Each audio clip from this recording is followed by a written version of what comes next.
Welcome to the John Adams Domestic and Foreign Policy Notes, 1797 to 1801.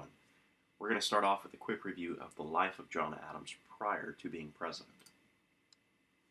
So to begin, John Adams was a lawyer in Boston, and he defended the British soldiers at the Boston Massacre, from the Boston Massacre in 1770. John Adams wasn't doing this because he supported the British, he was doing it because he basically believed that you should have a right to a lawyer. During the Revolution, he was one of the main revolutionary leaders, advocating for the separation from England, and was one of the signers of the Declaration in 1776. At the end of the war, he helps negotiate the 1783 Treaty of Paris. And once the war was over, he was ambassador to Great Britain. His wife, Abigail, and he have a written correspondence that goes back and forth, and there's many different letters that you can go pour into. They're all out there on the internet for you to see. And so in one of those, Abigail Adams writes about remember the ladies. Her phrase, remember the ladies, was not about getting women the right to vote. What it was about was, hey, please, as you're structuring this country, please set it up so that we get some laws that basically help women in marriage so that they can control their money. They can control some of the means of what had become problems with the imbalance in marriage, where essentially men had all the rights and women had none. First, Vice President of the United States of America. This was him at the swearing in at Federal Hall in New York City with George Washington. Now, among the presidents of the early Republic era, you will see importantly that all these guys, POTUS, President of the United States, you have Washington, Adams, Jefferson, and Madison, and that every one of these guys has 8 years in office. Please remember that there is no two-term limit back then. There's nothing constitutional about that. So Washington actually sets the example by stepping down from office after 2 terms. He could have kept going. Adams, meanwhile, is going to be the only one-term president of this bunch. There is a problem here. And so we can see that with John Adams immediately when we look at the dates. What happened? And so when we look at monuments around Washington, D.C., Washington has his. You've all seen it. You've watched Spider-Man. You've seen Jefferson's. You've also, when you're in Washington, D.C., it may not be a full monument, but it is the Madison's building in Washington, D.C. He has something. And so, in addition, in New York, you have Madison Square Garden, named after James Madison. What does Adams have? Adams has nothing. And so today we have the John Adams Memorial being talked about, but there is no firm Adams Memorial in place to visit in D.C. Again, what went wrong? And again, maybe you should also ask yourself, where's John Adams on our currency? Oh wait, he's not there. Now he's on a coin that basically was limited edition, kind of printed out in, I think, 2007, but he's not on a dollar bill in any way.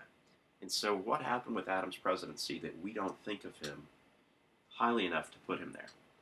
To begin with, okay, Adams will be elected president after Washington leaves office, and so Adams represents the Federalists while Jefferson represents the Democratic Republicans. Now back then, the runner-up, the guy with the second most votes, would become vice president. So when Jefferson loses the election, he becomes vice president. And being that he is from a different party, this will result in a political rivalry within that administration. And so you have a split presidency, vice presidency along party lines. Foreign policy. The first issue that Adams runs into with the continuing issues with France that Washington had kind of passed the ball to him on is that Washington had these issues with merchant ships being attacked by the French. And so France was doing this for 2 reasons. They were having financial issues paying for their wars in Europe, and they're upset about Jay's Treaty between the U.S. and Great Britain in 1794. This is not the same French administration that we dealt with during the Revolutionary War. This is a different group. They're making different decisions. And those decisions are upsetting the United States. So now they're attacking our ships, and we send 3 diplomats over to Paris. And so when they get there to meet with the French foreign minister to resolve the dispute, they are told that to even speak with this minister, that these three French agents demand a bribe of $250,000. In addition, they also want a $10 million loan.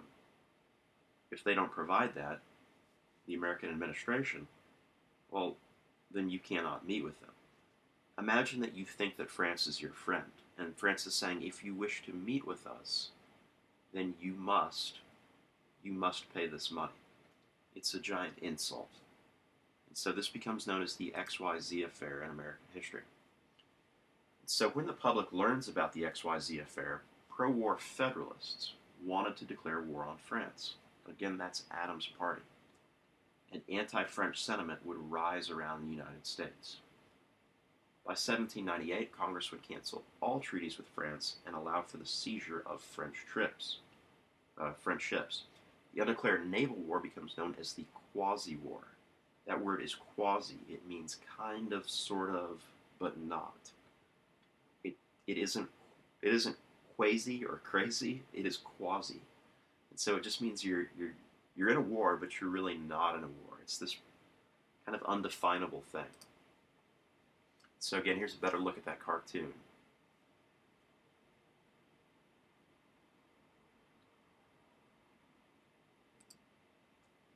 Finally, we will negotiate a peace with France. Although much of the party, the Federalists, now wanted war with France, Adams would work hard to seek and achieve peace.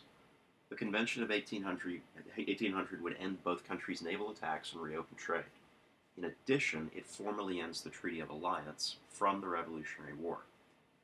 The treaty, however, was not popular among Adams' Federalist Party, and it's going to damage him within his party. So although you would think peace would be a good thing, his party at this point didn't really want peace. And so, to get on to Adams' domestic policy, this is where Adams is really going to hurt himself. Not just in handling that foreign policy by being peaceful with his own party, but now with how he's going to behave domestically. And so we look at a word like alien. We looked earlier at the word unalienable. Now we're talking about alien. And remember that alien is something outside of you. And so in this case, alien means the residents of a country who are not citizens. Sedition, activities aimed at weakening the government. And states' rights, a term that you'll hear used more often as we progress further in American history, the theory that states have the rights to essentially kind of cancel out federal government laws that violate what they believe their rights. And nullify is this bigger word for cancel. Okay, nullification, nullify, it means to cancel. And so within the United States, there is foreign influence, just as there's foreign influence within any country. And so many aliens from France are living in the United States, and many are Democratic Republicans, which is the other party, not John Adams' party. Adams feels attacked by these Democratic Republican newspapers and journalists. And so what Adams is going to turn around and do is he's going to target these journalists, the foreign influence, with the Alien and Sedition Acts. So to silence them, the Federalist Congress, with Adams, passes the Alien and Sedition Acts. It moves the time to gain citizenship from 5 years to 14 years, and it gives the president the power to arrest disloyal aliens and deport them. It also outlaws the publishing of false statements about the government. This is a big step, and there's some big problems here. I think you can start to guess what they are. Okay, outlawing publishing false statements about the government. Democratic-Republican response under Jefferson and Madison is to create something that we know of as the Virginia and Kentucky resolutions. It'll go through the state legislatures, not the Congress in Washington, not the federal Congress. And so it argues that the states have the power to nullify, to cancel unconstitutional federal laws. This is really the first time you kind of see this idea floated. And later on, what you'll see is that this is going to be called upon again and again And so this is kind of the beginning of nullification theory. Although the nullification argument was not widely supported, the resolutions would argue convincingly on the grounds that the Alien and Sedition Acts had violated the First Amendment. And so the Alien and Sedition Acts would ultimately be repealed by Congress. The reason we talk to you about the Virginia and Kentucky resolutions, not only does it start this move towards breaking down the Alien and Sedition Acts, but it does it in a way that talks about this nullification theory. And so here's a quick cartoon that kind of speaks to it with Adams and Madison and the doctrine of nullification. And later on, as we'll see, with the Kentucky and Virginia resolutions here in the 1790s, early 1800s, later in 1830, there's going to be a big thing with nullification. And then later in 1861, we're going to have a civil war, which kind of goes back to some of these arguments about nullification of states' rights. And so finally in the election of 1800, Adams will be up for re-election. He's damaged himself badly within his own party with not declaring war, and he's damaged himself with the rest of the country with the Alien and Sedition Acts, which were a violation of the First Amendment. Adams will again run against his vice president and Democratic-Republican Thomas Jefferson. Federalists turned against Adams. Jefferson will win the presidency and Aaron Burr the vice presidency. And we'll talk to you more about Aaron Burr separately.